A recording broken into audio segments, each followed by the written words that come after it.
Iniciamos el tercer estudio de gente ordinaria. Hoy vamos a hablar de Naamán. Está en el segundo libro de Reyes, capítulo 5. Y voy a leer solamente los primeros 3 versos y luego vamos a hacer como una síntesis de la historia. Si usted tiene su Biblia puede seguirme. Voy a leerla en versión Dios habla hoy y dice así. Naamán, general del ejército del rey de Siria, era un hombre que gozaba de gran prestigio delante de su señor, quien lo tenía en alta estima, pues por medio de él había dado Jehová salvación a Siria. Era este un hombre valeroso en extremo, pero leproso. De Siria habían salido bandas armadas que se llevaron cautiva de la tierra de Israel a una muchacha, la cual se quedó al servicio de la mujer de Naamán. Esta dijo a su señora: si rogase mi señor al profeta que está en Samaria, él lo sanaría de su lepra. Voy a parar en el verso 3 y vamos a hacer una síntesis de la historia. Naamán era un hombre muy valeroso porque gracias a él se había ganado el favor del rey de Siria. Pero el problema que tenía Naamán, dice la Biblia, que era leproso. Cuando hablamos de lepra, la Biblia menciona que había muchas reglas al pueblo de Israel, pero Naamán no era israelita, era sirio. Entonces, en Israel, pues los leprosos se aislaban, había colonias exclusivamente de leprosos, etcétera, para que esta enfermedad no se propagara. Pero en las naciones, en otras naciones, esto no era ley. Entonces Naamán, pues él llevaba su vida cotidiana, pero la lepra era una enfermedad que estaba avanzando en su cuerpo. Seguramente usted conoce las consecuencias de la lepra. Y si nos vamos al diccionario, pues dice que es una enfermedad infecciosa que tiene como síntomas manchas blancas acompañadas por llagas y es una enfermedad muy contagiosa. Tiene una apariencia escamosa y muchas más consecuencias se habla de la lepra. Pues este hombre seguramente tenía una lepra en fase inicial, porque más adelante también se dice que la lepra poco a poco los miembros se van cayendo como escamas, la gente se empieza a quedar sin dedos y empieza como a carcomer la piel. No me voy a detener mucho en las características de la lepra, porque la idea mía es hablar no precisamente tanto de Naamán, sino de esta niña, de esta jovencita que llega a ser parte esencial de la historia, como una gente ordinaria, como gente común, que ni siquiera se menciona su nombre. Es una sirvienta de la esposa de Naamán que la traen cautiva. Fíjese nada más de qué manera llega esta mujer a la servidumbre de este lugar. La traen cautiva de Israel.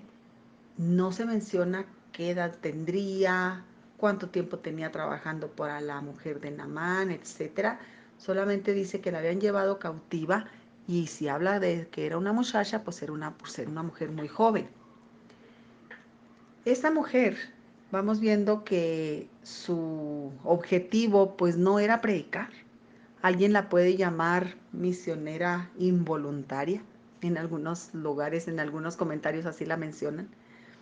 Pero ella llega con una firme creencia en su Dios, en el Dios de Israel. Ella estaba en una nación ajena, estaba de esclava y ni siquiera tenía, seguramente mayor, no era mayor ni de edad. Pero ella estaba viendo que su amo estaba sufriendo con esta enfermedad. Dice la Biblia que esta muchacha seguramente habla con la esposa de Naamán para recomendar al profeta Eliseo. Esto es muy interesante porque ella, si estaba tan joven, pues tuvo que haber tenido una educación muy específica y era una mujer de fe, era compasiva y era atrevida, era osada porque se atrevió a recomendar al profeta. ¿Qué hubiera pasado si este profeta no funciona como ella lo recomienda? Pues ella estaba en calidad de esclava, le hubiera ido mal seguramente. Pero esta mujer se atreve a recomendar a Eliseo como el profeta que iba a darle la sanidad a su amo. Ahora, Vamos viendo las características de Naamán.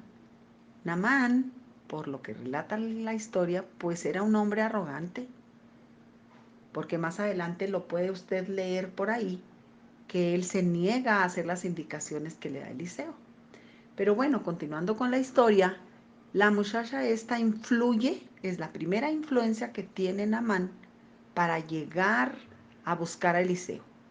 Ella influye seguramente en la esposa tiene su influencia directamente con Naamán y Naamán se convence y va a buscar al rey de Siria para decirle de la recomendación que le han dado. Más adelante el capítulo relata que Naamán va con el rey de Siria, rey de Siria le manda cartas al rey de Israel recomendando a Naamán para que le den la salud. El rey de Israel pues se molesta bastante, dice, pues este hombre que está pensando, ¿verdad? Que yo voy a poder darle sanidad a Naamán, pues claro que yo no tengo la llave para esto, pero Eliseo sí. Lo manda con Eliseo y la sorpresa de Naamán es que Eliseo ni siquiera se toma la facultad, ni siquiera se toma el tiempo de salir. Manda a un criado y le dice, ve y zambúllate 7 veces en el río Jordán. Y Naamán se molesta por esta orden. Por eso hablo de que Naamán era un hombre arrogante.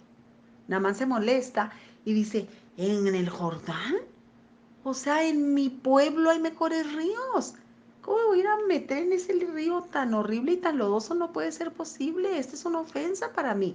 Ese hombre debió haber salido y debió haberme impuesto las manos y haber pedido a su Dios que me quitara la lepra y ya, pero ¿cómo se le ocurre enviarme a un río lodoso a mojarme, a zambullirme? Y el hombre se da por ofendido, gracias a su arrogancia, ¿eh? Pero los criados, ahí aparecen estos personajes que tampoco se menciona su nombre, lo convencen. Fíjese nada más que estos criados también son bastante osados y por las características que muestran, pues son unos criados sensibles y amorosos con su amo. Porque si otros criados han sido, le hubieran dicho, pues sí es cierto, ¿para qué te vas a mojar ahí? ¿Qué caso tiene? Tú tienes ríos más limpios, vete a lavar a los ríos más limpios. Pero los criados, fíjese que se compadecen de este amo que seguramente amaban y lo convencen diciéndole, oye, si el profeta te mandara a hacer algo difícil, ¿lo harías? Si el profeta te hubiera dicho, ve y sacrifica tantos bueyes o tantas ovejas o tantas vacas que te hubiera costado, o tráeme tantos tesoros de oro, no sé, ¿lo harías? Y entonces Naamán dijo, pues seguramente sí. Entonces, ¿qué te cuesta lavarte 7 veces en el Jordán? Es lo mínimo que te puede pedir. Y seguramente lo dejan pensando. Fíjense en la influencia de estos criados. Se atreven a decirle a Naamán que obedezca al profeta, cuando pudieron haberle dicho, sí es cierto, no le hagas caso. Si ellos no hubieran influido de esta manera en Naamán, Naamán no se hubiera metido al Jordán y no hubiera logrado esa sanidad. Segundos, gentes ordinarias que influyen para la sanidad de este hombre. Entonces lo convencen, dice la Biblia, y se va al Jordán y se zambulle las 7 veces que le dice el profeta y sale limpio. Fíjese nada más la influencia. Hasta ahorita llevamos, pues incluimos a la esposa, pues llevamos a 3 personas, 4 con el rey de Siria, que influyeron para que este hombre arrogante quisiera bañarse ahí. Cuando sale Naamán y se da cuenta que no tiene lepra, pues intenta ir con Eliseo a pagarle, porque él no está acostumbrado a que le regalen nada. Entonces dice, no puede ser posible, yo tengo que ir a pagarle este favor que me hizo el siervo de Dios. Y lo más importante, hermanos, aquí es que está mostrándose una una vez más, ese amor del Señor para el pueblo gentil. Fíjese desde el Antiguo Testamento, desde el libro de Reyes, la vez pasada veíamos el amor del Señor al pueblo que tampoco era gentil, al pueblo de Nínive, y cómo Dios tuvo misericordia de ellos. Y todavía no llegaba Jesús a la cruz del Calvario. Y en esta ocasión, una vez más, Dios muestra ese amor y abre ese abanico a la gente gentil, que es de otra nación y que el Señor tiene misericordia. Naamán llega a las aguas del Jordán, se zambulle 7 veces y Dios lo sana. Y luego busca la manera de agradecer y reconoce a Jehová de Israel, a Jehová Dios de Israel, como Dios mismo. Él adoraba a otro Dios, él era de otro pueblo, de otra nación. Pero cuánta influencia tuvieron estas personas que estuvieron cerca de él para convencerlo de que Dios tenía ese plan perfecto para él. ¿Qué hubiera pasado si estas personas pasan de largo y no le dicen nada?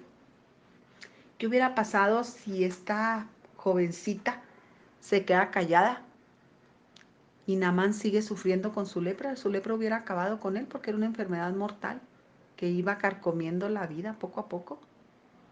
Esta mujer toma la bandera, cree, es creyente y habla en el momento perfecto y de la manera perfecta. La esposa de Naamán habla de la manera correcta como esposa sabia y lo convence. Ahora, los criados, fíjese bien, también llegan en el momento perfecto y hablan y lo convencen. ¿En cuál engrane nos acomodaríamos nosotros? Porque cada quien hizo lo suyo. Y gracias a que cada quien hizo lo suyo, Naamán logró una sanidad física en su cuerpo y seguramente sin duda espiritual. ¿De qué manera Dios los usó? Cuando mostraron una disposición, con la mejor intención de apoyar a ese amo, que a lo mejor era arrogante, pero era buen amo, porque lo amaban. Ahora, ¿por qué Dios permitió la cautividad de esta muchacha? Fíjense, si nos vamos un poquito más atrás. Ella quizá estaba en un plan de rebeldía, no sé, pero yo creo que estaba ella muy convencida de ese plan que Dios tenía en su vida. Y aunque era una esclava, aunque era la sirvienta, ella abrió la boca en el momento perfecto y convenció a su amo. Dios tenía un plan con ella en medio de la cautividad. Qué tremendo, ¿verdad? En medio de la cautividad, Dios tenía un plan. ¿Para quién? Para Naamán. Y tenía que utilizar a quien se dispusiera a hacerlo. Los criados aquellos no eran ni siquiera israelitas. Y sin embargo también Dios los usó para la sanidad de su amo. ¿Qué aprendemos una vez más? Y una vez más, que Dios tiene el control. Que en medio de todo Dios iba a sanar a Naamán. Pues sí. Pero ¿a quiénes usó? A los que se dispusieron. Y en este caso el rey quizá hubiera estorbado, pero el rey también le dijo, perfecto, yo le mando cartas al rey de Israel para que te reciba. Y aunque el rey de Israel no lo tomó así como que de la mejor manera, si usted lee la historia, de todas maneras influyó y lo mandó con Eliseo. Cada quien puso su granito de arena para que se lograra ese propósito del Señor. Si no hubiera sido la criada, quizá hubiera sido otra persona, no sé. Dios hubiera hecho el plan, no lo sé. Pero la criada, se dispuso. Por eso la nombran a ella la misionera involuntaria, porque lo hizo en el momento perfecto. Y esto nos deja una enseñanza más, que Dios muestra su gracia al pueblo gentil desde tiempos muy memorables. Que Dios tiene el control de todo, sí, y que en medio de cada circunstancia por la que atravesamos, Dios tiene un plan. Que no entendemos cuántos años tenía la mujer esta de esclava, no sé, no sé. Pero llegó el momento en que ella dijo, yo no quiero ver a mi amo más sufriendo y tengo la llave. Y la llave se llama Eliseo. Yo le voy a decir, si él quiere ir, bien por él. Y la mujer esta abrió la boca, predicó, llevó a Jehová de los ejércitos a ese hogar sirio y Dios rescató, Dios sanó, Dios liberó. Gracias, gracias te damos, Señor, porque tú el plan que tienes es perfecto. Y a veces no lo entendemos ciertamente, máxime cuando nos encontramos en situaciones difíciles, máxime cuando estamos sufriendo. Pero Señor, tú tienes el control de todo y una vez más nos muestras tu amor más allá de los límites. tu misericordia más allá, tu gracia más allá. Gracias, Señor, ayúdanos a ser parte de ese plan. Otra vez, como el engrane desde el más pequeño, Señor, queremos ser. Queremos ser usados por ti de la mejor manera. Muéstranos de qué manera hacerlo, Señor, para estar dentro de ese plan tuyo. Te agradecemos y te damos la gloria en Jesucristo. Amén.